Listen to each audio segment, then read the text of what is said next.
All right, guys, I gotta jump right into this right now. This whole time change thing is a mind boggler to me. I'm having a real hard time with it. And let me explain Okay. why. It's the one thing. Okay, daylight savings time, blah blah blah. I just got back from a whirlwind 3-day trip to Arkansas to visit a good friend of mine that's having some medical issues. Okay, so I'm driving from Michigan. I cross the state line in Illinois, and it's Right. Central Time. Okay, so this is still okay. I can deal with that. We're going from Eastern Time to Central Time. Saturday night, then it switches to daylight savings time. I'm in a different time zone, and I have to go. All right, what time do we have to leave to get home? Make sure I get home in time to record the pod because I just got here about an hour before we're starting to record on Right. Monday. It just wreaked havoc on my mind, and I'll tell you another reason why. I'll share a little secret with you. Probably not a secret to Jared. My 4 siblings and I, we all have some certain degree of OCD. Okay, and one of mine is time oriented. I constantly have to know what time it is. I know my faults. So can you Okay. imagine what's going through my scrambled brain trying to keep up with Central Time, daylight time, blah blah blah? There's 4 different time changes I went Right. through. Luckily, smartphones now like change automatically. So does that help at all? Like you look at your phone and it changes depending It, on what time zone you're in and that daylight part, saving, yeah, that part helps. But but then still it's changing constantly. So yeah, and my watch didn't change. right. And my car, I made sure before we headed out to put the car on Eastern time so I'd be ready to go tonight. I'm sorry. It's just one of my flaws, fellas, and Well, it cracked my so brain. Where do you stand on the? So I think I know where you're going to stand on this. I mean, the daylight saving thing makes no sense to me, man. We spring It forward, doesn't. we spring back. What if we just leave it at the same damn time year round? I mean, the reason it was a thing is because of candles back in the Right. day. I mean, what the hell are we doing? Right. Especially hearing from you. I mean, it's literally ruined your weekend. I mean, you got to agree with me, right? Let's get rid of this darn thing. I do agree with you. And I think, there's 2 trains of thought. Do you stay with standard time or do you stay Right. with daylight time? If I had a vote, I'd go with daylight time all the time. I Right. like it sunnier later in the Yes. summertime. I, That's just my vote.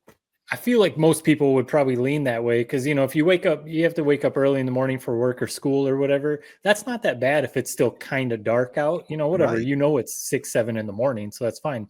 There's nothing like those summer nights where it's 9, even 10 o'clock at night and it's still kind of light out. That's just like a complete game changer.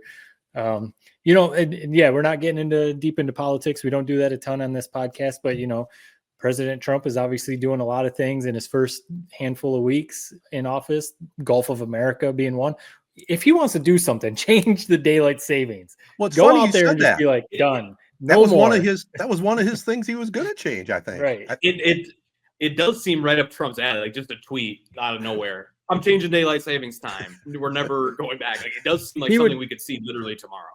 Yeah. He would do it if he just had a weekend like Ted. If he just had a weekend like Ted where he's like, I have no effing clue what time it is right now. It's done. I'm the president. I'm changing it right now. It is kind of crazy. My wife and I just tonight after dinner, we were both like, we were just sitting here, kids are kind of playing or whatever. We were both like, man, I'm pretty tired. I think like this time change is really kind of messing with me right now. Like, because kids wake up, like it doesn't matter what time it is, whether daylight saving, fallback, whatever, they're up no matter what. So yeah, I don't know why. Maybe it's just something that, getting a little older or something. I'm kind of with you though, Ted. I really like to know what time it is all the time. We have clocks all over the house.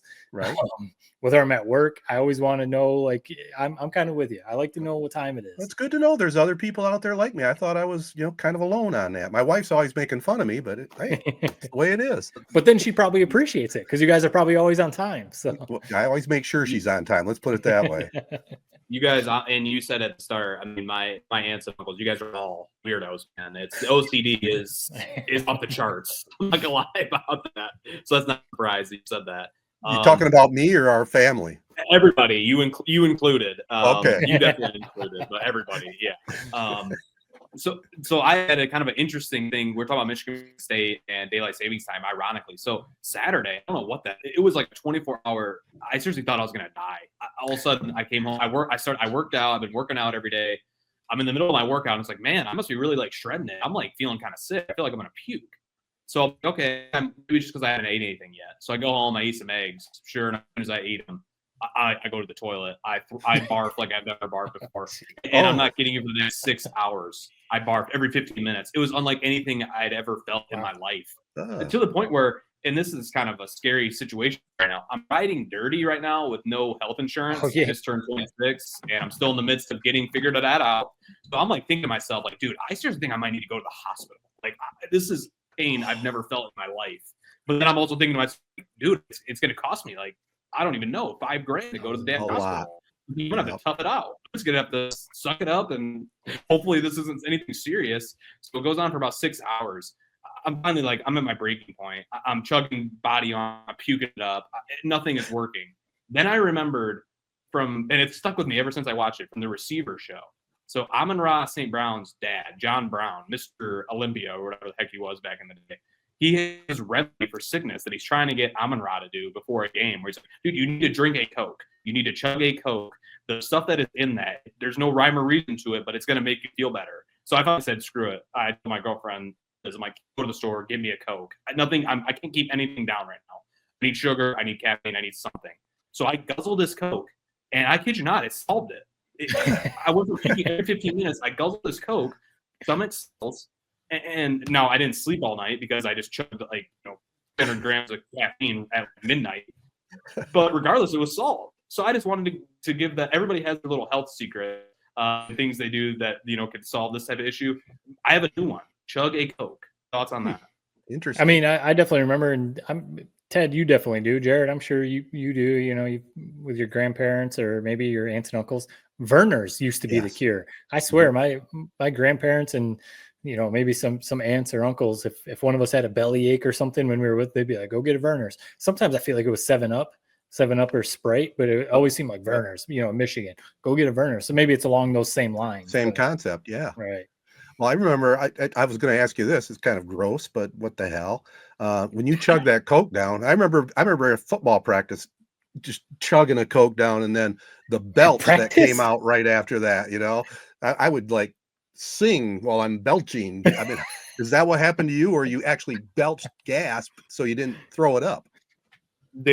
No, well, that was, like, I mean, there's definitely a lot of bourbon. Here's the thing. So, like, with me trying to eat better, I haven't had pop in like 2 months. I basically had pop like every day for like a year, and then I quit it cold turkey. And so it's my first pop in like 2 months. And what I remembered is, man, this stuff is good. I never started drinking it. It's that good. That was kind of my reaction to it. No belching. I mean, what was gross about it is about midnight. I'm been laying in bed all day. Literally can't warm up. I got the heated blanket on the highest setting with 4 other blankets on top of it, and I'm just drinking this Coke on my back. Like, it's just something about that was disgusting to me. I'm laying down drinking this thing. I've never felt grosser in my life, but it solved it. So what can you say? That should be a review for the Receiver show. I mean, you learned a health tip from who needs health insurance when you got Coca-Cola, and when you got John Brown. You got John Brown. Why were you chugging a Coke during football practice? Is what I'm wondering. No, it was after practice. Yeah. Oh, okay. It was so thirsty. You know what I mean? Even then, a Coke. No, Matt, that's how you roll back then. I did that. I remember summer workout. I still remember this clear as day. Summer workout, came home. We had pizza the night before. Nice little 2-liter of Sprite. I just grabbed the 2-liter right outside on my back porch and like guzzled it. Just that's how you roll, man. That's how you roll. You're making Gumby. You can't touch. So that's probably what happened there. Speaking of Sprite, well, 2 things. One, I haven't had any soda or pop in probably like 3 years, going on 3, maybe 4 years. Kind of similar thing. I was like, I got to cut this out. This is not healthy. This isn't good at all. But there have been times, and I don't really have an urge to have it anymore. I'm over that. There are times though that I see a Coke, or maybe at work, some people are having catering and I see someone drinking a Coke or something. I'm like, man, that does look really good. Because just what you just said, that first sip, you're gonna be like, oh man, this is good. So I'm past it. I'm not gonna have it anymore. Whatever. It was a good thing to cut out. All that sugar and stuff is just not good for you. Bottle Coke or fountain Coke? Oh, Which fountain one? is a game changer, right? There you go. I mean, that's McDonald's. If you go to McDonald's and don't get McDonald's. Coke, it's the worst meal you've ever had in your life. You know what's weird though, man? It's like you talk about how you cut out pop, and I did for a long time in my life too, until I fell off the wagon. For whatever reason, I always had some issues with diet food, like changing my food intake. But pop was easy. You cut out pop, you realize you're not missing much, man. It's an easy thing to kind of get rid of. So I don't know. I see both sides of it. It definitely is enticing, but you feel horrible after it, man. I think some people, maybe you could relate it to maybe like if they smoke cigarettes or something, like some people, like that's what they do. They have a Coke or they have, whatever their soda, whatever their pop is. Yeah, Diet Coke. Oh man, there's people at work that I swear they drink 3 or 4 in just a shift at work. And I'm just like, I mean, Jared, Ted, you too. The crazy hours of covering sports, right? People are just, I mean, I drink coffee, so I can't say that I don't have anything, but some people are just chugging Diet Coke or Coke just to stay awake. And I'm just like, dude, your liver has got to be shot. Oh, I was going to say one more thing. Go ahead, Ted. I was just going to say, I'll throw my wife under the bus since you bring that up. She's a nonstop Diet Pepsi holic. I mean, really, one after the other, all day, all night. Only Diet Pepsi, right? Like that's like got to be caffeine-free Diet Pepsi. Yep. Wow. Hey, at least you get to cash in all those deposits. You go to Meijer and get all those. I've been saving them for Jared. Oh, there you go. I know how he likes to take them back. No, I really don't. I know you don't. I don't know if you're being sarcastic or not. That's one of my big sarcasm. That's sarcasm. Last thing I was going to say, because I know we got to move on. We got the interview and we got a bunch of other stuff. Michigan State to get to. Ted, I don't know if you still are, but I remember back, maybe a year or two ago, you said you got in on TikTok and you would kind of hop on there sometimes. Jared, I don't know how often you go on there, but there's kind of like a trend, I guess, if you want to call it. You guys were talking about chugging Sprite. Some of these videos are absolutely insane. There's like a trend to chug a 20 ounce of Sprite and record it and see what happens. And the burp or like the belch that people let out after chugging a 20 ounce of Sprite. It's like it's a scary movie or something like that. It's like half disgusting, but also absolutely hilarious. But yeah, so that's our I'll look for that. Social media trend of the day. We're off to quite a start here, fellas. This is quite a catch-up segment. I should tell everybody this is episode 351 of the 3 Point Podcast. We're presented every single week by the Memorial Healthcare Wellness Center. Make sure you follow them on Facebook. They keep you up to date on special deals and all that is going on there. Also, want to thank our starting lineup of partners. They include AZee Branding Solutions. By the way, shout out to them. We have new graphics. We have some new things that we're going to be showcasing on our social media site. So thanks to them for working with us on that. Also, Jacobs Insurance Agency on board. Let's see, Noah just celebrated a birthday, I saw. Happy birthday to Noah. Yep. Also want to thank Kori Shook and Associates Real Estate Services, Nelson House Funeral Homes, Rivals Taphouse and Grille, Success Group Mortgage and Servicing, the Shiawassee County Fair, and ALS of Michigan. Well, we do have a fun program for you. We have the Prep Spotlight featuring for this program, Freeland's boys basketball coach, John Fattal. He's got his team up in the quarterfinals Tuesday night. We're recording this on Monday night, and we'll have a chat with him coming up in the Prep Spotlight right after this. All right, it's time now for the Prep Spotlight presented by the Jacobs Insurance Agency, local, independent, and trusted. We'll start this week with girls district basketball in the district championships. Pewamo Westphalia down Grand Rapids North Point, 56-16. Very impressive Pirate team. They now improved to 24-0 on the season. It was DeWitt over East Lansing, 55-35. Maddie Ewell had 18 for the 23-1 Panthers. Hamady ended Corona's season 49-30 in the Cavalier Gym. The Hawks now 20-1. Lizzie Detman led the Cavs with 9 points. In other girls' games, Portland over St. John 64-45. It was Hazlitt over Williamston 47-38. Christina Dixon had 17 in that one for the Vikings.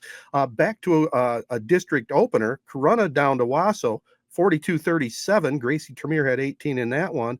And one of the big stories and a losing cause, Danica Dwyer, a junior, passed 1,000 points for her career. So she has her whole senior season ahead of her. An excellent, excellent ball player. Also in other finals, Durand down Brighton Prep 42-25 to win their district championship. And New Lothrop over Langsburg 51-38, second straight district title for the Hornets. Caitlin Wenling had 19 in that one. So we're going to be talking some boys. We got a special guest we're going to be talking with and taking a look at the quarterfinals in Division I. East Lansing taking on Ann Arbor Huron.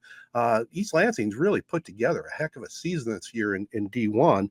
And Detroit Martin Luther King against Wayne Memorial on this other side, along with Carmen Ainsworth and Byron Center, and Orchard Lake St. Mary is in the bracket opposite East Lansing, Ann Arbor, Huron. They take on Lance Cruz North. Any tidbits you might have, Jared, in Division One? Yeah, I mean, it's going to be fun to see how it plays out. I know East Lansing is a fun team. I mean, Kevin Torbert's son, KJ Torbert, is one of the star players on that team. So that's kind of a fun little Flint connection that we have.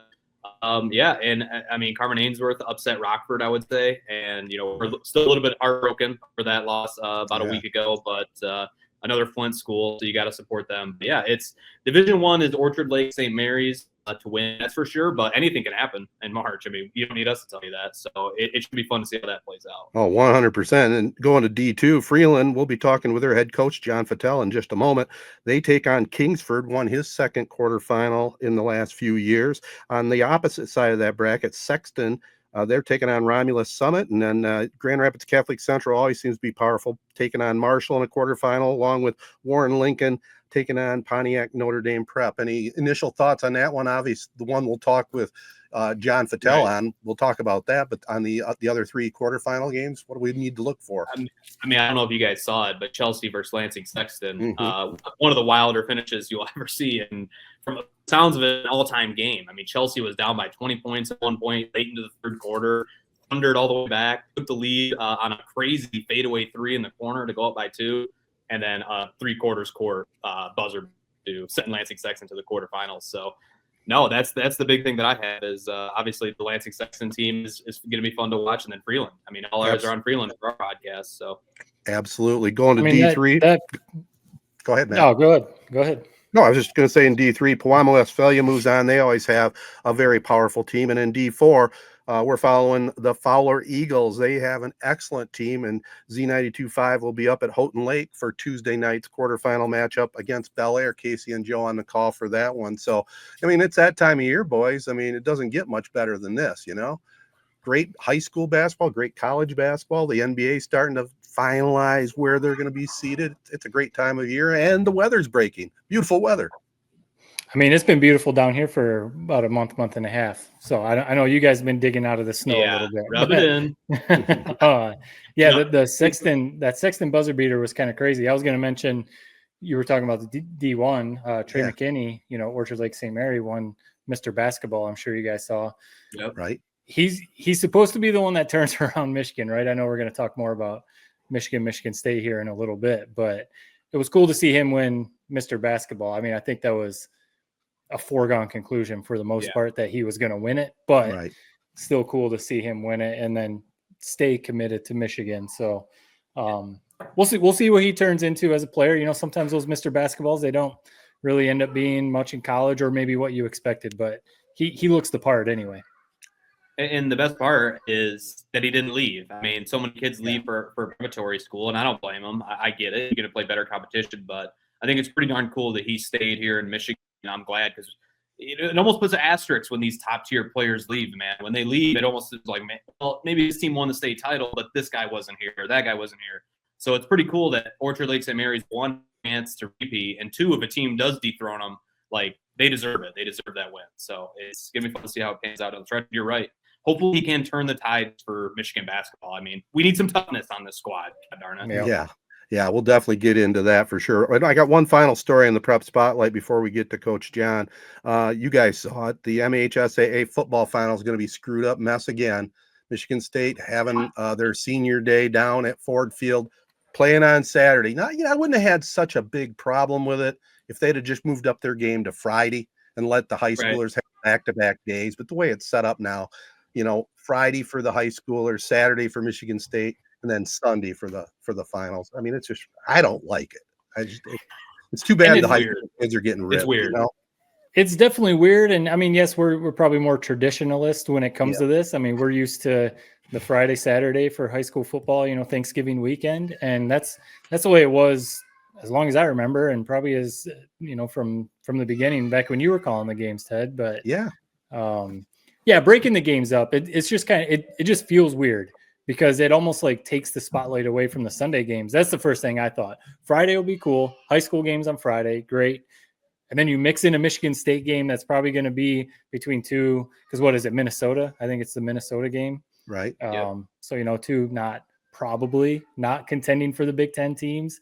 And, so it's no, kind Maryland. of I think they play Maryland. Or is it Maryland? I knew it was an M. Okay, Maryland. Yeah. So, yeah, they're same all thing. Those mid-tier Big Ten teams, they're the damn same. Yeah, and it's going to be weird, too, because I'm sure I'd be curious. Well, usually remember last year they had the Michigan State logo on Ford Field, and that was on there during the state finals game. So I don't know. It's just a weird thing. I know people complain that it takes a game away from Spartan Stadium, for the students, but Thanksgiving weekend, the weather is always kind of not great anyway, and Spartan Stadium being outside. So I don't really necessarily care that much about that, but it's just odd sticking it in between the state finals. Hey, it never bothers Ohio State and Michigan. That's all I know. Yeah, I don't know. It bothers me. One, it's screwing up the high school football weekend.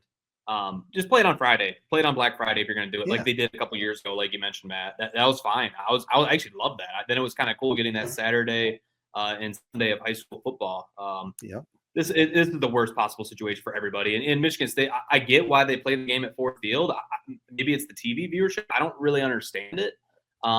It feels like you're giving away a big time advantage of playing at Spartan Stadium, in my opinion, especially if you have a good team. So that's the way I look at it. Right. It's also kind of like thinking about it. I'd be curious about the players that played on Sunday this past year for the state finals games. That's kind of like a long weekend because you think, the holiday on Thursday, right? You're with your family, hopefully, if you can be, and whatever. And then you got to still wait 2 days to play your game on Sunday. And, you're watching those other state finals games and, you're probably doing some walkthroughs. You're probably not doing like full pads contact practice at that point. So I don't know. I'd just be curious to talk to some people who played on Sunday and be like, what was that holiday weekend like leading up to your game? Well, and a lot of high school fans, they make a 2-day deal of it. They have to get their accommodations, the restaurant stuff. Now you got an extra day thrown in there. It's just I don't know. It's too bad. That's all I'll say. It's just too bad for the high money, school. right? It's all about TV the money. TV money. All right. Well, that is the Prep Spotlight beginning. We're going to take a quick short break, and then we'll be back with the head coach of the Freeland Falcons, John Fattal, right after this. All right. Next up on the Prep Spotlight and 3-Point Podcast, we have Freeland's boys basketball coach, John Fattal. He's getting ready for his second quarterfinal appearance in the last few years. They'll take on Kingsford Tuesday night. And more importantly, John, getting ready for that March wedding a couple weeks down the road. Congratulations on that. You got yourself a great bride-to-be, and we're looking forward to that down the road. Thank you, Uncle Ted. Thanks for having me, fellas. Glad to be here. Huge fan. Yeah. Hey, that's not very often we get that huge fan shout out. We appreciate it. So let's just start with your team. I mean, they are awesome. I love watching them. I mean, I think you guys are now to a 23-3 record. A couple of your key guys are Wilson Huckabee, who's at 99 threes already this year. Tristan Comer, another key contributor. He's your center. I mean, he's got MAC football offers. Start with those two guys, and maybe describe some of the other key contributors you guys have on your squad this year. Well, starting off with Tristan and Wilson. I mean, year number 3 coaching those guys. It has just been a blast to see how much they've grown up over the past few years, and just being a part of that journey for them has been awesome. Some of the other guys, you have Connor Lasewski, who is, again, a lot of our kids are very similar in the fact that they come from households that a lot is expected of them. And so they're all just, they do exactly what you ask of them. Just so coachable. You got Connor Lasewski, who starts at point guard for us. Tucker Heilman, who was an all-conference player for us. You have Xander Wheatley, who comes off the bench. You have Max Hine, who just a phenomenal athlete. Ross Farrell absolutely can shoot the lights out. And then we have just a handful of other guys that just do exactly what you ask of them every single day.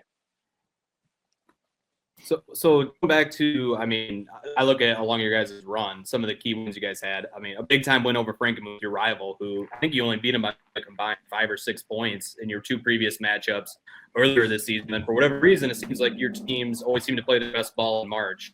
What's been that turning point honestly, it feels like the last 2 weeks you guys have really taken a step up. Is there anything you can point to as a turning point that's really kind of propelled you guys on this run you're having right now? As it relates to this year, I think it's Wilson and Tristan's third time doing it. You have Tucker and Connor Leseski. It's their second time doing it. Right. And then you have some other guys that have played huge roles in baseball in postseason runs, football in postseason runs. So, like, although we have 11 juniors on our team, they are experienced as it relates to postseason play and just playing in bigger environments. You know, they're not just basketball kids, Right. and I think that has played a big time role in their growth at this point of the year. I'll ask one more question and I'll let these guys hop in. I mean, you're talking about how experienced a lot of these players are on your team. I mean, this is your second go around the coach. What lessons have you learned from your first March Madness run back in 2022 that you're now applying to this March Madness run a few years later? I just have an idea of what the heck I'm doing a little bit more, and so I'm not scrambling, and I'm not, you know, just trying to. Right. I'm not treading water anymore. Like, I can actually breathe, and I think because of that, it has allowed the experience for those kids to be better, just because I can see what they're going through because I've Right. gone through it as well. Yeah, Coach, you kind of answered this question already, but we've had a couple other coaches on recently, and I'm curious to hear your answer to this question. Like I said, you kind of already answered it, but so I assume I know what you're going to say. I know you were a multi-sport athlete, you and your brothers, and I'm sure what your dad tried to teach you guys, because I played for him, that the value in playing multiple sports. Do you try and push that on your players? I mean, you don't want to force them, of course, but, encourage, I guess, should be the word. Encourage them to play multiple sports because how football, basketball, soccer, all those different skills and everything will translate onto the basketball court. I don't think I've pushed it as much as I should. I don't think I've ever pulled them away from doing it, but just as I've matured in my own ways, you do see the value in it from like a maturity standpoint and how beneficial that can be, even if you are a serious basketball player. Just you get in these like more pressurized moments and you've just been there before. And if you are just a one sport kid, even if you are playing basketball at a high level or you're playing football at a high level, there's just something that I think can be said for playing in those highly competitive environments and being able to be yourself in those environments.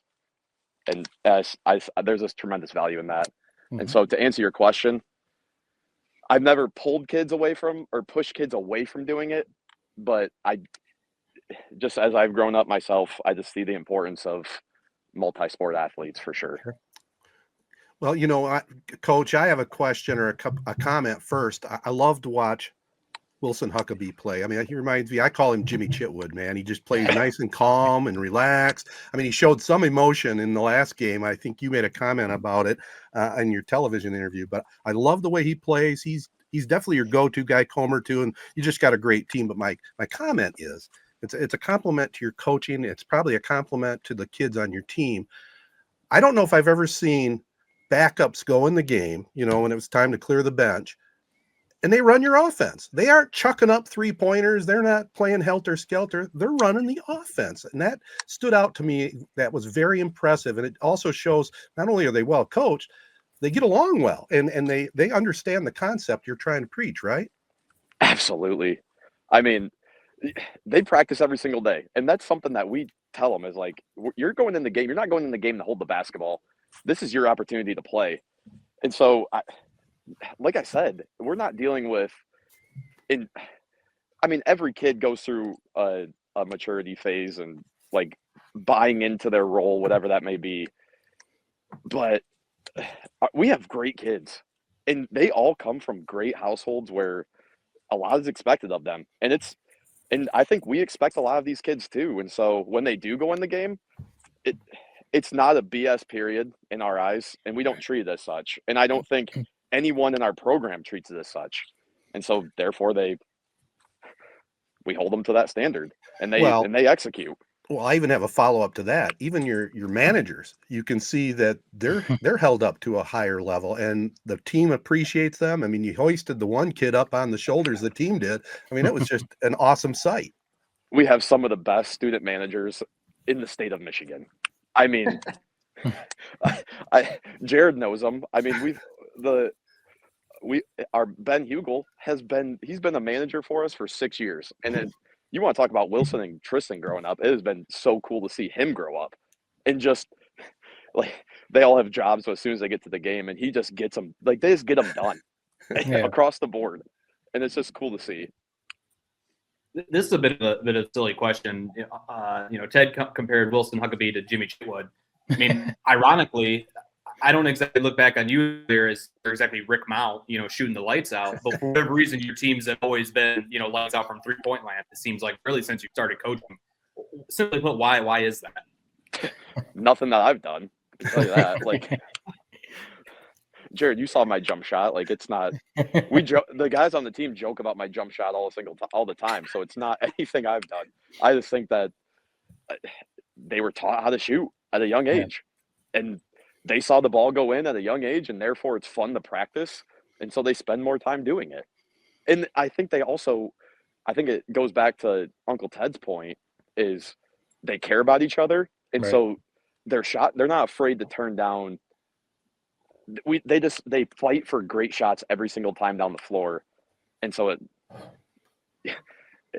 any shot can be a great shot every time. They're never just trying to rush one. And so I think that plays a role, shot selection. Yeah, nothing that I've done.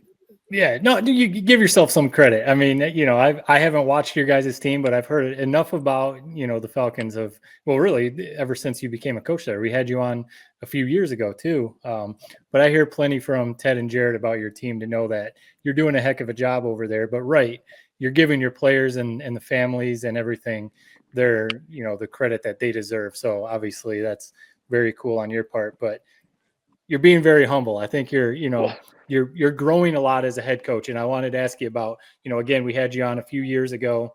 Do you ever reflect back and, I don't know, in a sense, like look yourself in the mirror and think like, I think Jared already kind of asked you, but like, where have you grown as a head coach that you can even point to some things that you maybe did 4, 5, 6 years ago that you're like, I don't know why I was doing that. I've changed my ways. Or are you basically kind of, the same guy, just a little older? I think I look back at my first season, and there are sometimes I don't even want to think about it, just because you just have no idea what you don't know, and how much this can actually. I know it's just high school basketball, but it can absolutely just consume you, and it is humbling. And so that first year, I don't tell those guys I apologize, but I think I wasn't good enough at the beginning at those first couple years for the talent that we had. And I mean, just could have been so much better coming in, and I just didn't know what I didn't know. And I think going back to working for Kyle and then my dad is just, I think that's the biggest thing I learned from those guys, and coaching under them and learning under them is just how to learn.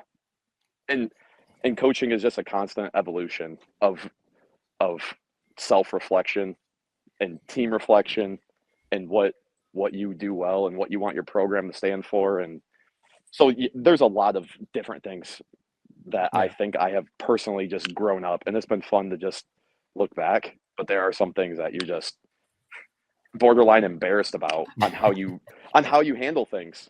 And I think also, to answer a little bit more directly, is just understanding that even though something like going to the quarterfinal for the second time, yes, I have gone to the quarterfinal before, but it is these kids' first time. Right. And I try to not still appreciate that it is brand spanking new for them, and how cool it actually is, the journey that they are going on. Let me shift it real quick, John, over to a little scouting report. You've had a little bit of time now to look at maybe film of your opponent, Kingsford, out of the UP. What can you tell us and the fans? What can we expect to see from them? Well, they have a stud. It was Coach LePage's personnel scout, so he knows the kid's name. But I just know the kid is a stud from what I've seen from everything that he's clipped up. He had 44 points in the quarterfinal last year in their loss to Flint Powers. He's going to Lake Superior State. He can shoot it. Yeah, he's probably the Mr. Basketball of the UP. Wow. Outside of that, they have some good athletes that surround him.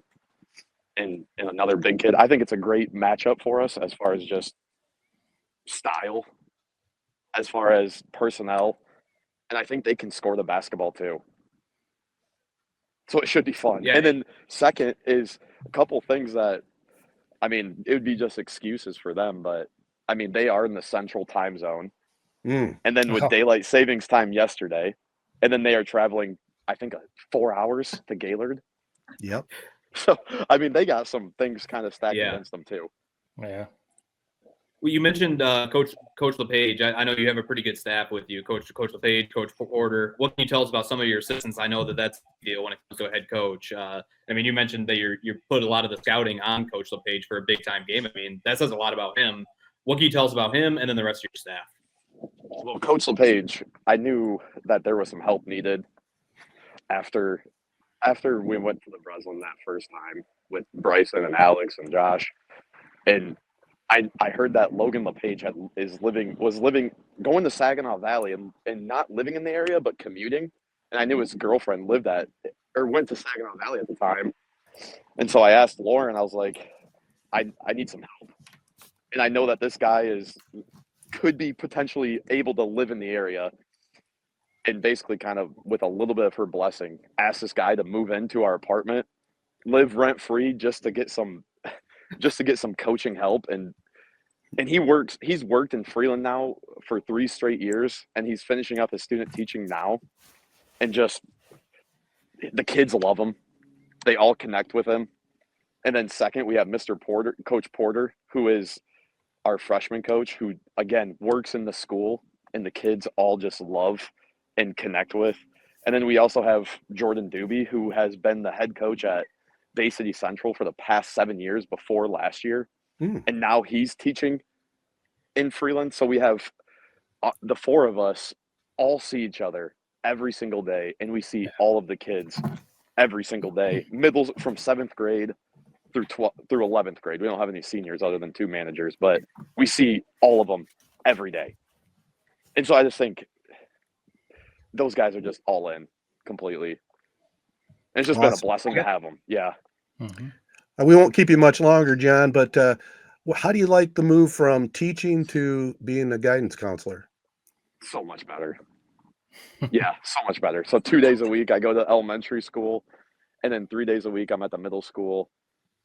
And the kids are, I mean, you get this in the classroom too, but as a counselor, I am always happy to see the kids. And that's not the case when you're teaching them every single day. And then the same is, I'm sure that they're happy to see me walk in the classroom because it's like a little change of pace for what they might be expecting than whoever their teacher is for that hour. But yeah, it's been a blast. That could be a good play for, depending on how long you stay at Freeland, for future players, for future kids coming up through a program. Yeah, you're going to get to know them all the way down to, like you said, elementary. You're going to know these kids for 10 years, 10 plus years, depending on what the situation is. I don't know what your plans are, how long you want to stay at Freeland, but kind of along those lines. And then we'll try and get you out of here, because I know you've got get some rest for tomorrow night's game. I'm curious what your thoughts are on building a program. We talked to Canyon Walker. He's the head coach over at Ovid LC, a young kid in his mid-20s. And he kind of said one thing that he appreciates or that he likes about his team right now is he's not too far removed from playing. He's not he didn't graduate that long ago, so he can relate to the kids. He's still kind of a similar age. And it makes me think about, yesterday Michigan State played, and one big thing, Izzo obviously is not the same age as his players, but because of the culture and the program that he's built, he still relates to his players. Do you kind of think about that kind of stuff? Like, all right now you're still kind of the young guy, So, you can laugh about, my jump shot, whatever, stuff like that. But, the longer you coach, the farther your age gets away from these high school kids. So is it about building a program so they just come right in and respect you? Or is that kind of where your, the guidance counselor job kind of comes in? Well, I definitely think counseling is coaching. And I think that this new job has helped me understand the importance of those one-on-one conversations and not running from those conversations, whether that be with a parent or an administrator or a kid. And that could be any age group, because that's what the job is. But yeah. I think it's still something I struggle with, and something I have to get better at, is because it is easier to connect with the kids, like you're talking about with Coach Walker, is I need to be better at connecting with the adults that coach those kids. Oh, right. And finding ways to, because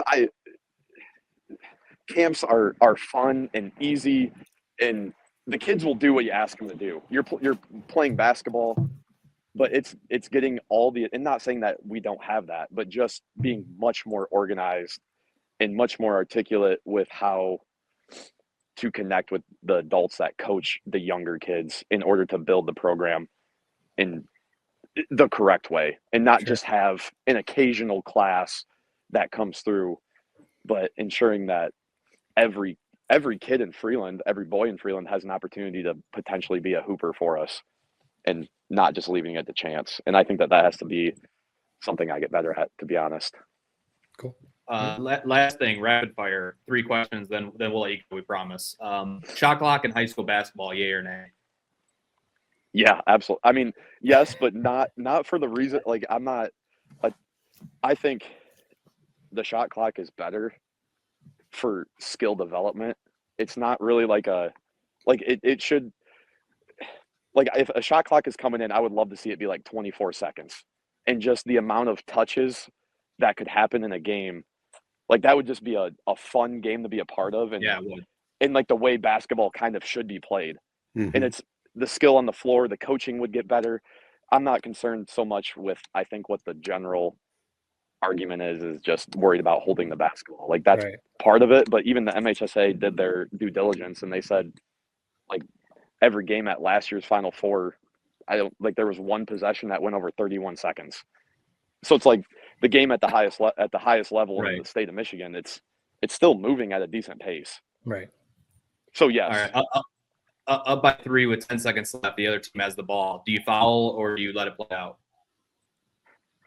I think you foul now. Yeah. All right. I mean, yeah. I definitely think you foul. I agree with you on that one, Coach. All right, 2 more. Which this is maybe a little bit tougher one to answer quickly, but what's been your proud moment as a coach? My proudest moment? Yes. I think the most proud moment that I have is when those guys get up at a senior speech at the banquet. And this has been darn near every single senior that I've had the opportunity to coach, is they just go up. And those are when you really find out what these guys are, what they think of the program. It's they do not they could put in 0 work into their speech and it could just fall flat. But just to see, and just to have had the opportunity to coach some of these guys and see the effort that they put into some of their senior speeches at the end of this has been my proudest moments. And again, I don't think I've been in it long enough to let the more prouder moments sink in, take place yet, going to a player's wedding or something like that until you get married, Jared, after coaching you.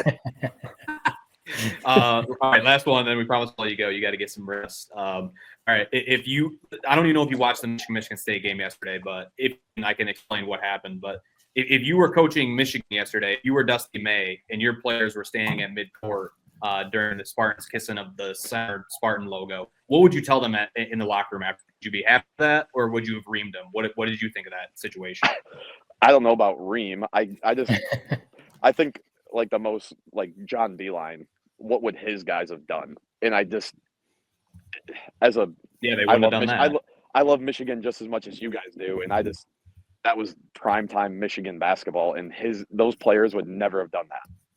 And so I think, and there was just so much There's your respect for Izzo and Beeline. And yeah, I don't think Ream would be the right answer, but I just don't know if the right guys are in the maize and blue. They wouldn't do it again, in other words, is what you're saying. Probably right? not. No. Yeah. All right. Hey, John, we do appreciate it, Coach. And I know you got to get some rest and get prepared for tomorrow night. You know, you got a long ride to go up to Gaylord yourself. You'll have a lot of Freeland fans for sure there in the Gaylord gym, including Jared and myself and some of the other family for sure. We're looking forward to it. Keep playing good ball, man. I didn't know you could play any better than you did against Frankenmuth, but you came out against Portland, played the same kind of basketball, and just keep it rolling, man. Thank you, Uncle Ted. Thank you, Matt Burns. Thank you, Jared Fattal. Thank you for having me. We'll see you later. Good See luck. ya. Yep. Yeah. Well, that was fun stuff, fellas. Talking with Coach Fattal there. You know, earlier this season, we didn't even get into that he picked up his 100th career coaching victory already. Still a relatively young guy. He didn't have much to say on the upcoming wedding, but he got himself a good bride-to-be. He really does, Lauren. And we're looking forward to that wedding after, you know, the state finals. If they can get to the state finals, it's the weekend after. So the timing is perfect. But we gotta start this sports section in the Michigan State basketball game. Who wants to jump into it? Matt, you take it. I'm actually I don't know what to think about this event, if I'm being totally honest. So I'll be curious what you have to say. You know, obviously I'm probably a little more active on social media, on Twitter, X than you guys are, especially during games. I like to get on there and just see what fans and stuff are talking about, and, you know, maybe give some thoughts myself. That was a situation where I watched it and I texted some friends and stuff, but as far as posting something on social media, I tried to like take a step back and be like, let me not give a knee-jerk reaction. Let me just like think about it and maybe like see what Dusty May says, see what Tom Izzo says after the game, you know, or whatever. And really, I didn't necessarily change it. This is not going to come as a surprise to you guys. Falling down the middle, like middleman Matt, basically is what it is. You guys know, diehard Michigan fan. I am not a Tom Izzo fan, but I have said I 100% respect what he has done with that program, and Hall of Fame coach, all-timer, all of that kind of stuff. But you guys know I'm not necessarily a fan. The kissing of the logo tradition, I think, is cool. I wish Michigan had a culture like what Michigan State basketball does. The fans pack the Breslin. Fans are all over. They're wearing their Michigan State gear all the time. And the culture that Tom Izzo has built for Michigan State basketball is, I think, what any program across the country would want.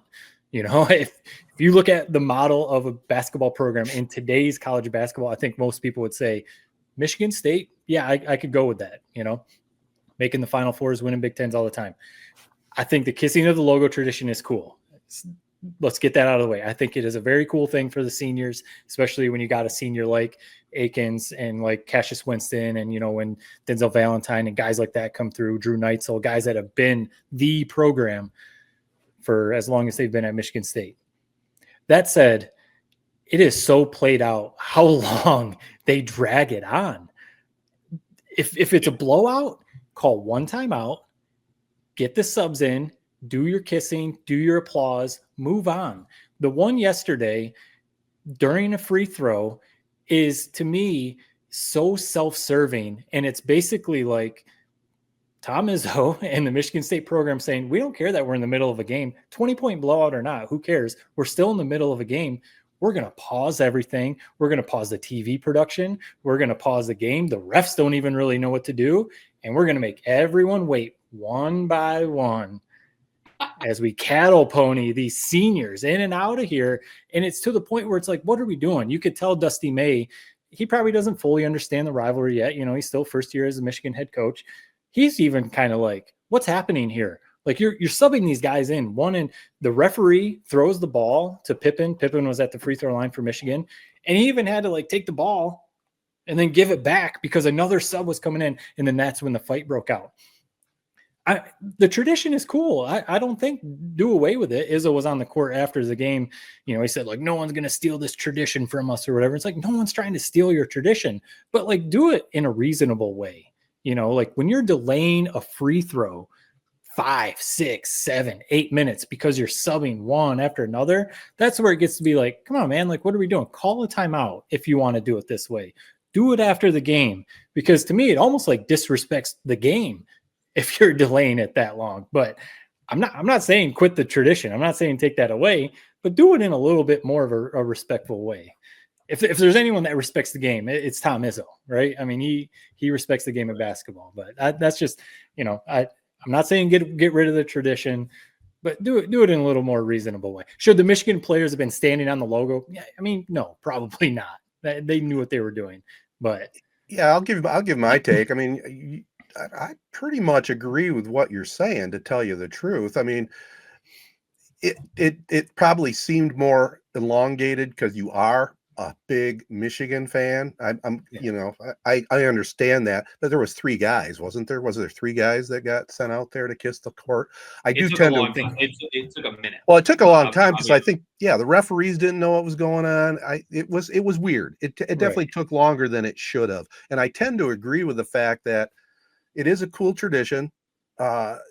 They wouldn't be doing that if it was like a 2-point game, right? They couldn't do it. They'd have to wait till the game's over. So maybe the tradition should be moved to right after the game. Now, for anybody that thinks the 2 Michigan players didn't know what was going on, and this is my opinion, Dusty May knew exactly what was going on. He played dumb in that press conference, as far as I'm concerned. He knew 100%. If he didn't know, shame on him. He's been there for a year. He's scouted the Spartans. He knows. That's what I thought the same thing too. Wouldn't you think like it's almost worse if he hadn't heard of it? Like, don't you think that should be in like the film scout? Like, almost his motivation. Don't let him do this. Like, absolutely. I don't know. Right. And that was the other thing I was going to make a comment on, Jared, before you jump in. If you don't want them to do that, then don't get blown out. You got blown out at home on your senior day, so shame on you. Right. Yep. It's gone back and forth on this like 5 different times. I don't know. At first, I was like, "Oh, Michigan State comes across as jerks." Then I thought about it more. I'm like, you know what? Like, Michigan showed more fight in that little than they did all game. So then I'm like, okay, that kind of bothered me. The whole thing is irritating. I'm with Matt, where it's like, I love the tradition and it's very cool. To me, it's like it's almost like bizarre. It makes my skin crawl thinking about it. All right, let's pause this game and let's do one by one. Each guy cycle in and out. It's like it's. I know it's a tradition, and I know they have great fans at Michigan State, and I know it's very cool, and I know that these seniors deserve that moment. But it is like it's bizarre, man. It's mid game, and we're just hitting the pause button so we can honor each of these dudes. Like, just wait till after the game. Wait till after the game. Now, Michigan State is validated because of Michigan's response, standing at midcourt, disrespecting them pretty much flat out. I'm with you. Dusty May knew. He knew. He was very hostile as soon as that press conference started. Yep. To me, just let them do it. Yeah, it's annoying, and man, it's gonna make your blood boil, and it sucks. But as a you don't want to be the sore loser. We've seen that. I mean, with Michigan State, the brawl at the end of the football game last year. Michigan State comes out of that looking like idiots. Michigan looked great from that either. I think this situation makes both teams look kind of like babies, and that just makes me sick. And actually, I think my brother, Coach Fattal, had a good point where if Behin's on that sideline, is that happening? I think there's mutual respect that really made that rivalry awesome. But this rivalry's taken a turn where I think there is some actual hatred. And come next year, Michigan's going to do everything in their power to beat Michigan State, and Michigan State's going to do everything in their power to beat by 40. So it makes me excited for rivalry, but it's just annoying that it seems like every time Michigan and Michigan State beat up, it's never just about what happened on the court. Right. There's always why is there always these different spots every goddamn time? It's annoying, man. I like tradition. What do you guys think, though? I mean, it's a fair tradition. Can we do it all at once? Is that really such a problem? This isn't even just a Michigan problem. This is like almost a sportsmanship problem. I'm thinking about Michigan State. They beat down the Big Ten every year, and they game pretty much every year, other than the one time with Draymond Green when they lost. Like, just save it for after the game. This is a Big Ten basketball game. Seems pretty simple. You just make up the rules because of a tradition. Big Ten basketball game. There is rules. If you're going to call a million timeouts to do it, okay, great. If you're going to get a technical foul to do it, great. We shouldn't have to move everything around just because it's Tom Izzo and he's a legend. Like, there's so many different ways to. I'm not mad at Michigan State. I'm not mad at Michigan. I'm just mad at the situation. Yeah. And the Big Ten is step in and solve this, honestly, in my opinion. And that's where it's going to even cause a little bit more of an argument between fans and stuff. If the Big Ten does step in and say, Michigan State, you can continue this, but it has to be after the game. Now Michigan State fans are going to be pissed and say, oh, this is because Michigan cried and Michigan did this or whatever. And it's like, no, just be reasonable. I think that's what it is. No one's having you guys stop it. I wonder, to try and give Dusty May a little bit of credit, I don't know. He's only been there a year. We'll see how he ends up being as a Michigan coach. I wonder if he knew what the tradition was, but maybe didn't know that it was going to take that long. Mm-hmm. Like, I wonder if that's maybe what his excuse could be. Okay, I know you're going to do this sub, kiss the logo. Okay, I get that. But now you're going one by one with these substitutions, and my guys are trying to just shoot the free throws and move on with the game. It does kind of feel like you're rubbing our noses in it. I wonder if that's Dusty's defense. Like, okay, I knew you were going to do it, but I didn't know it was going to take this long. I don't know. Whether that's right or wrong, I'm not sure. But at the end of the day, who gives a damn anyway, right? I mean, when you think about it, it's today's latest topic. But I will say, if I'm Dusty May and that happens, I'll tell you right now, I'm in that locker room with my team after that game, and I'm going to say, not a chance that ever is effing going to ever happen again. All right. We're not ever letting that happen again. We're going to win. You know what I mean? Use it for motivation. Right. Because that's that shows that Tom Izzo and Michigan State basketball clearly is the premier program in the Big Ten because of that right there. I mean, everyone already knew that, but that situation right there just showed it even more. And until we beat them, or anybody, until Purdue, until Indiana, until anybody beats them, Tom Izzo is the standard in the Big Ten. And the one thing that's kind of goofy too, I saw some people, obviously this went all the way back to Sean Respert. Sean Respert was the first guy to do it in 1994. The backstory is pretty funny. Jalen Rose basically wiped his ass on the Spartan logo. I mean, for the most part, that's kind of what happened. And then Sean Respert, when he won on his senior day against Michigan, he went and kissed the logo, and that's kind of where it started. Okay. The one thing that's kind of funny, Mateen Cleaves, when he did it as a senior, obviously one of the biggest Michigan State legends ever, he did it. The picture of him kissing the logo, there's a Michigan player, again, it was against Michigan, standing right next to him. Mateen Cleaves, the biggest Michigan State legend, the national title, all that, everything. When he's kissing the logo, there's a Michigan player standing immediately right next to him. No fight, nothing. He runs over, gives Izzo his hug, and does it. But then, today's players, and I saw people saying, like, this shows how soft today's, society is and all that kind of stuff. And it's like that it turns into a fight. And I don't know if I'm going that far, but, it's just kind of like I think you said it, Jared, either side. You could see either side. Mm-hmm. Michigan player shouldn't have been standing there. Should the Michigan State player have walked up and basically started a fight? Probably not. So, Michigan State, they're a likable team, and they're a very together team, and they're a deep team, and you can tell that they really enjoy each other. As a Michigan fan, they are what's not cashing a lot of checks, or what's the phrase I'm looking for here? They're writing a lot of checks that they have to cash. Like, to me, I'm going to be watching them every round. If they don't make it to the Final Four, this season is a bust, in my opinion. But then I have State fans telling me, oh, well, they've really exceeded expectations and they won the Big Ten. What happened to winning the Big Ten being like the standard at Michigan State? Right. That's what you do. I mean, we saw Michigan, man. They don't look right now. They are number 3 seed in the Big Ten tournament, probably the second best team in the Big Ten. What are we celebrating so crazy here? This is me being, kind of a troll, but I'm going to say it anyway. Why is Tom Izzo on the mic after every game this year? He's on the mic saluting something after every game this year. Like, they are putting a target on their back, in my opinion, as a fan, as a watcher of college basketball, that I am looking forward to watching them the rest of the way. Again, go ahead. I was just going to say, mark my words right now. Okay, this is pod 351. Spartans are going to be in the Final Four and a legit possible national championship team.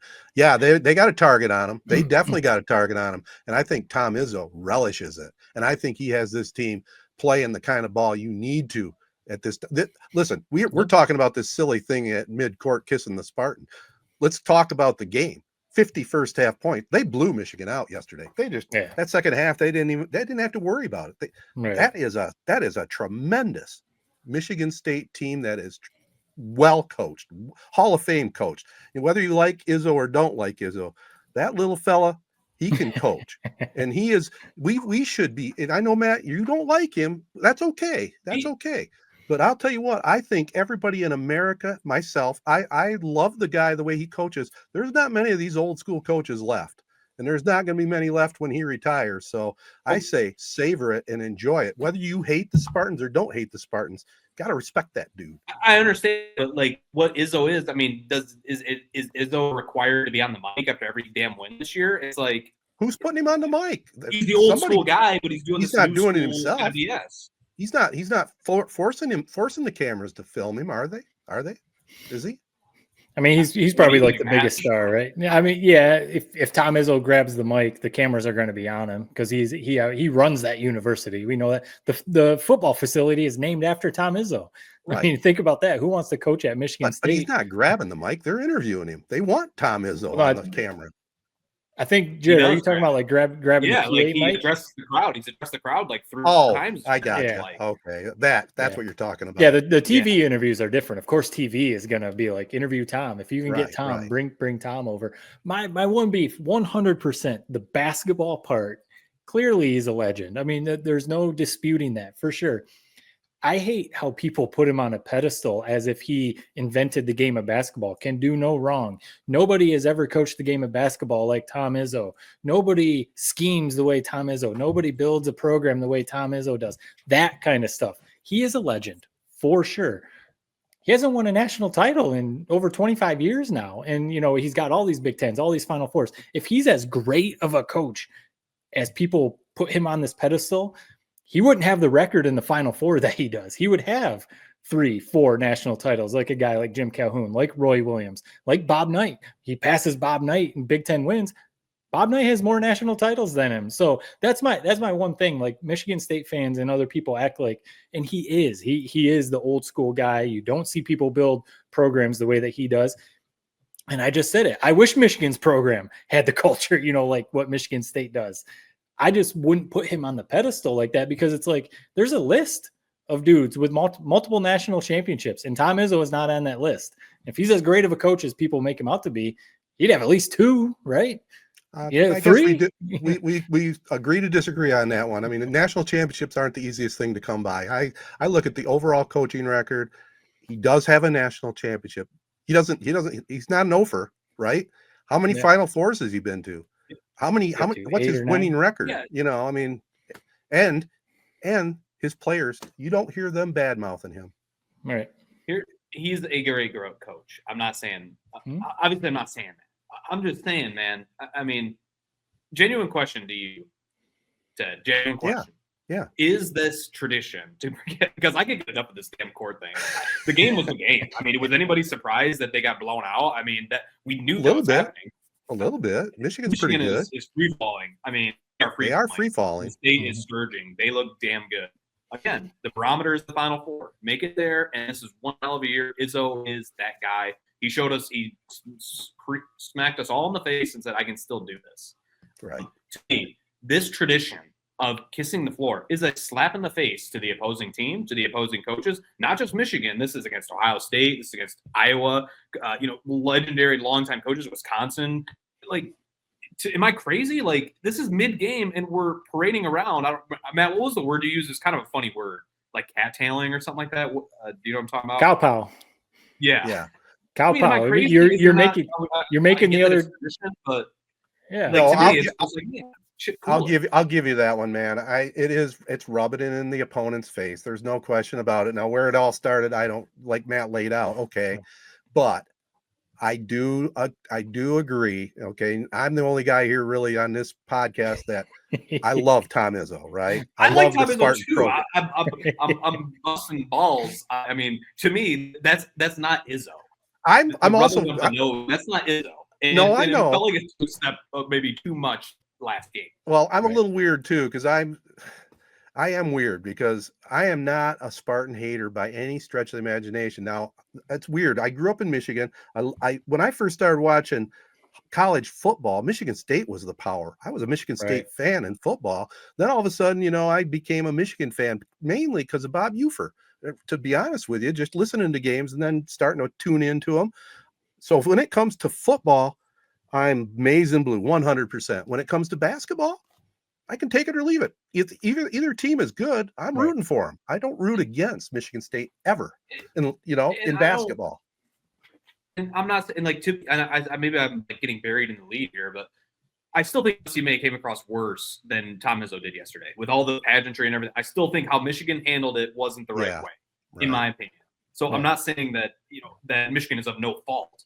One was kind of funny that Dusty May said, I think it might have been today. He said something like, I haven't seen the Michigan State documentary about he had a couple funny one-liners that I appreciated. But again, Izzo legend me. If he was right here, I'd be kissing his ring. But just to me, I think this tradition that is awesome. It's a very good thing. Don't turn a positive into a negative, as the old phrase said. Yeah. Let's appreciate the tradition. Just keep it to after the game, man. And again, Michigan reacts like babies, and that's what I think the most tradition is. That I think we all three agree. Move it to after the game, right? We all three agree on that one. Hey, we'll leave it there where we're friends again. Hey, I would be the first one on this podcast. We could no catch up. We wouldn't have to do anything. If Tom Izzo gets championship number 2, I'm saying put him up there with John Wooden. Put him up there, multiple national titles. Until he gets that second one, I can't put him up there with Roy Williams and Jim Calhoun and some of these other guys. Bob Knight. If he does that, we never. There's nothing you could say. Nope. Again, because it would be over multiple generations. It would be like you've done this for 30 years and you won national. It would be like that's insane. Well, the other cool thing, I mean, this gets buried sometimes, but not here in the state. He's a Michigan guy. He grew up in the UP, for God's sakes. I appreciate that. Those roots are here. That's what that all goes into the Tom legend lore as far as Ted Fattal goes, man. It is. It's a good point. Yep. Yeah. So anyway, we'll see what happens in March Madness. I mean, Jared, you're right on. I mean, Michigan's reeling, and I don't know what they need to do other than they got to figure out how to play the bigs down low. And, I don't know, Wolf's been in a little bit of a funk. He had 18, but didn't play that good, I wonder Wolf has been in funk. The whole team, the 3-point shooting has just fallen completely off the map. Meanwhile, Michigan State's 3-point shooting is ascending. So, the two teams are going in opposite directions. I wonder if, and this isn't like, this isn't an excuse. This isn't like anything, making Michigan, I don't know, whatever someone could say. I wonder if leaving the Big Ten could actually help them get away from the Big Ten schedule. I wonder if, all these Big Ten teams have scouted them over and over and over. You've seen Michigan State twice. You've seen some of these other teams twice. I know we've got the Big Ten tournament, but I wonder if getting to March Madness and playing some completely random team, I don't even know who, Winthrop, actually, I think Winthrop got knocked out, but like High Point or, something like that could actually help them. Cause I do think Michigan is a pretty good team. Are they Final Four good? I don't know about that. But I think they're a pretty good team. Right. And if they get the right matchup with Golden is actually playing well. Golden could be the guy that could carry you 2 wins. Yeah. That's all you need. Get Golden to score you 25, 28 points. He could carry you to a couple wins. But they could also lose in the first round. So that's the thing. Michigan is one of those programs, kind of like Oregon now that they're in the Big Ten, where it seems like, man, in my lifetime, they always overperform the tournament. Like there's one early exit, Trey Burks, sophomore or junior year, whatever year, that freshman year maybe, versus North Dakota State. But other than that, it's like we're Sweet 16 or better. So even in those Jawan teams, when we're like 11th seed one year, we still advance to the Sweet 16. So that it's like the constant, the good and the bad that's pulling in my brain when this bracket comes out. Honestly, the Big Ten tournament will tell us a lot. If they look bad after 3-4 days off, and they still look bad, and they haven't been able to the reset button and get ready for the tournament, then I'm really going to be nervous. But when I get that in front of me, it's going to be hard for me not to talk myself into a Michigan Sweet 16 appearance. Right. So what are we thinking without knowing what happens in the tournament, the Big Ten tournament? Where are we thinking they're going to fall in the seedings? The Spartans probably solid 2, I would guess, right? Maybe even if they win the Big Ten tournament, could even slide into a 1. I think Michigan not a 1 if they win the Big Ten tournament. Yeah. Personally, they could definitely play Michigan. What? Maybe a 3-4. I think the latest thing I saw was a 6. Like if they lose if they lose in the first round of the Big Ten tournament, or well, not the first round, but their first game of the Big Ten tournament, they could fall down to 5 or 6 because they've completely fallen off the map. In the last couple of weeks. But They're going to be on the freaking you know, line. all this negativity, you know, people are trying, you know, you try and keep it positive. Jared, you've been trying to, you know, don't turn a positive into a negative. Well, let's turn a negative into a positive. Remember, Michigan, that last year of Juwan was ugly. They only won 8 games last year. Yes. Complete roster turnover, all transfers, first-year head coach. I mean, Dusty May did take FAU to a Final Four, so he's a proven head coach. And they are tied for second place in the Big Ten, you know, a number 3 seed in the Big Ten tournament. So the end of the season was pretty atrocious, but they did kind of turn things around. They've got Mr. Basketball coming next year. So hopefully we'll see. Yeah, I agree. Dusty May he'll be a good coach for Michigan. They'll be consistently in the upper echelon of the Big Ten. You know, we'll see what happens in the tournament. The only concern I have is, you know, they are playing bad at the wrong time of year. Right. You know, right. It just depends on the draw they get, where they go. You know how it works. Yep. We will see. This is something. Tell me if I'm crazy. And I've been wrapped around my head.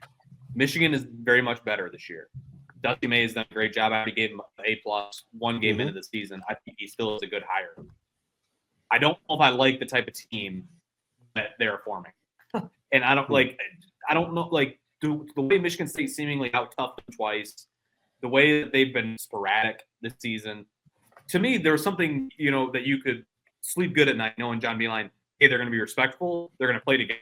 They're not going to turn the ball over. They're going to shoot the ball well. They're going to be exciting. Like, there's something I can't. Am I crazy, Matt? Maybe you help me. Maybe sound like an idiot or sound good. There's something off about this program that I'm not liking. Is there to that? No, it's hard not to think that, because they got completely out-toughed, you know, in multiple games, not just against Michigan State. I mean, down the stretch, multiple teams were pushing them around, giving up offensive rebounds constantly, you know, just stuff that you can't do in the Big Ten. You've got to have guys that are tough. If you have 2 7-footers, you got to be able to get rebounds.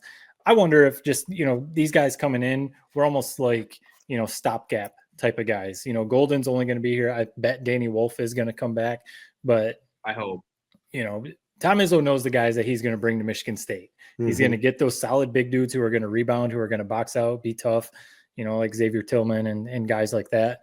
So I hope that Dusty May kind of saw that this year. Like, okay, the Big Ten basketball is not finesse type basketball. You know, you got to have some big dudes that can bang around down there, and you got to have some shooting. So that's what Beilein figured out. You know, you had to have solid big guys, and you got to be able to shoot the ball. Turnovers. Yeah. I mean, hopefully that just gets cleaned up. But yeah, those are killers. Well, what kind of player is McKinney? I guess I haven't watched him play. Is he a shooter? Is he a slasher? How's he play? Forward shooter. Yeah, I mean, I think he's 6'4", 6'5". He's going to be an intriguing player. I don't know what to make of him. I think we talked about it maybe a month or so ago. I don't know what to make of him at college level, but in terms of high school, man, he's impressive. I mean, it's pretty rare that you have a back-to-back state champion in Class A. Usually when we have those type of teams, it's some of the legends like a Denzel Valentine, which is Class B, and I think Sexton. But I don't know. His resume in high school really speaks for itself. But I'm very curious because he's a little bit undersized, but he really can score the ball. Right. Well, I look forward to seeing him play. Hopefully he makes it to Breslin and can get a chance to check him out there. Let's move on from college basketball just a little bit. The Pistons, you know, halfway decent Western swing. They beat the Trailblazers to improve to 36-29. But the Red Wings, on the other hand, they're playing right now. They're down to Ottawa 1-0. We've talked about it before, man. They're going the wrong direction at the wrong time. And they've just completely fallen off. I mean, they had the first wild card position basically after that, the kind of all-star break, the Four Nations break, or whatever you want to call it, and they're out of the playoffs now. They've played their way out of the playoffs, and the trade deadline has come and gone. They didn't really do much. They did one trade or whatever. Didn't really do much at the trade deadline to get better. And it seems like whatever momentum they had with the new head coach has kind of started to slip, because there's probably about 12 games left in the season. I mean, they're basically in must-win mode every game now to get back in the playoffs, and that's tough. It's depressing, man. I thought maybe they might struggle a little bit out of the break, but this has been a free fall. I mean, misspeaking, but I don't know if they've gotten a single point since the Four Nations break. So, I mean, what else do you need to hear? It's sad. We really thought we were gearing up for one hell of an April. We still are going to have a good one with the Pistons. I mean, everybody's talking about the Pistons on national podcasts included. But we really thought the Red Wings were going to be there too. It's not dead yet, but my God, it's looking bleak right now. It's getting close. And moving it off season, before we wrap up the podcast, the Detroit Lions making a few moves here lately. Some good, I don't know, we'll see. But they did sign DJ Reed, and they lost Carlton Davis. Is that about a wash? Would you say? I mean, a little bit. They saved money because the Patriots gave Carlton Davis more money, so they saved a little bit of money there. And they got a draft pick too, didn't they? Yeah, Lions? I think next season. I think they get a compensatory pick next season or something like that. But the ratings as far as free agents, DJ Reed was the number one free agent corner on the market. Okay. So however much you want to read into that. To me, I mean, it's just another solid player. So kind of like how you teed it up. It's almost a wash. Is he actually better? I guess we'll see. It's all about health because, Meek Robertson has to come back healthy. He got hurt. Rakestraw, the dude who they drafted out of Missouri last year, he was the rookie, basically didn't play all last year. So he's got to take that next step. Obviously, Hutchinson is the big one. Rodrigo, hopefully. It's just this list of dudes who've got to get healthy. And then we know Brad Holmes' track record in the draft. Hopefully they draft a couple good players. So, yeah, and I mean they re-signed Davenport, but that's a yawner to me. Okay, right. He's a fill-in player that doesn't excite me, And I was thinking, man, I saw when I was on my trip, I saw that the Chargers cut Joey Bosa, and I thought, he's been banged up, but he has some potential. Why not bring him in for a reasonable contract? Now I see that he's talking with the 49ers maybe to play with his brother. But, I think that would have been awesome if they could have just got him in.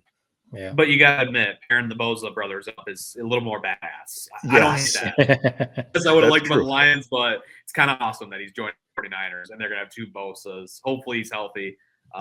Been kind of underwhelming career, but he's been injury laden the whole time. That's for the DJ Reed, Carlton Davis. I loved Carlton Davis. I really wanted him to re-sign him. Right. But at the end of the day, when we needed him most, he was hurt. And I know it was kind of a freak injury, but it seems like he's had a few of those in his career. Injury has been somewhat of an issue. So DJ Reed, I mean, I'll leave it to the Adam Schefters of the world, who, like you said, this is like a top corner on the market. So hell, what do I know? If they're saying that, I'm going to buy into it. And I'll take it. So but we're a little signing. Price point seems good too. We're a little disappointed though that we got Davenport, okay, but no real big splash on the edge, which we were hoping we would get. Whether it would be the guy from Cleveland, whether it be Max Crosby, and they both re-signed big contracts, and here we are where we're at. Right? We gotta hope and pray that Hutch comes back and stays healthy. And is back to the same player he was. Maybe they're planning on drafting someone or doing a draft day trade. I guess we'll see.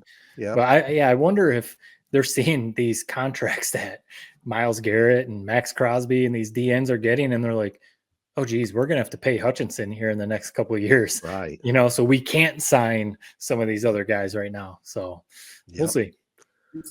They got the Lions. Draft, man. You can't. I mean, this is the sad reality, and I would say last year's draft was like a C+. I don't think we nailed it. I don't think we blew it either, but we need to land a key contributor on that damn defensive line if we're not going to sign anybody. Right. Josh Sweat got signed. Hendrickson's a big name, but you probably got to trade for him. Right. Yeah, to me, it's you got to land this draft pick. It's got to be a defensive line. It's got to be round number one. Yes, I agree with that. And Hendrickson, I thought maybe they might make a deal, so stay tuned. We'll it's still Josh Sweat was the name I was hearing, and then Josh Sweat the Cardinals. So it's like I don't know, man. We think about that Super Bowl. We talked about it ad nauseum, but how loaded that defensive line was. 7, 8 guys deep. I mean, I don't care if we sign one guy, we still should draft another guy. Like 100%. We got a full defensive line. Yep. Agree. All right. Well, let's we've been talking enough here. We got a podcast behind us here. So let's call it a pod. I want to thank the folks at Memorial Healthcare's Wellness Center. Sign up for their Facebook page. Find out all the good deals going on. Also, AZee Branding Solutions, Jacobs Insurance Agency, Kori Shook and Associates Real Estate Services, Nelson House Funeral Homes, Rivals Taphouse and Grille. That's a great spot to watch March Madness, I'll tell you that. Success Group Mortgage and Servicing, Shiawassee County Fair, and ALS of Michigan. I want to thank Coach John Fattal of the Freeland Falcons. They're going for a quarterfinal win tomorrow night against Kingsford Flivvards. Kind of a side note here in the family anyway, when Corunna won the 83 state championship, they took on a Kingsford team in the quarterfinals. Mm. And I remember the word was that Kingsford had 2 all UP guards, and Corunna blew them out of the gym. So we can hope for that, maybe. I don't know. That's such a random tidbit. Do you think Coach John, do you think he knows that? Probably not. My brother or my dad? I guess. Well, obviously your dad does, but yeah, your brother. No, my dad sat to some of the surrounding Freeland parents at the game a couple games ago, and the looks from the people in the crowd wasn't like it was. It's like there's no connection to your. It's not even like Freeland in 1980. It's just Corunna team. It's like 4 degrees of separation. But like you said, you teed it up right. We care about that. Right. But I'm not sure who else does. But you described it perfectly. There was a lot of glaring eyes saying, what's he talking about? But when they hear that, like John Fattal, I was on that team. That's my son, Oh, okay. Yeah. All right. Anyway, that was my little historical tidbit for our listeners.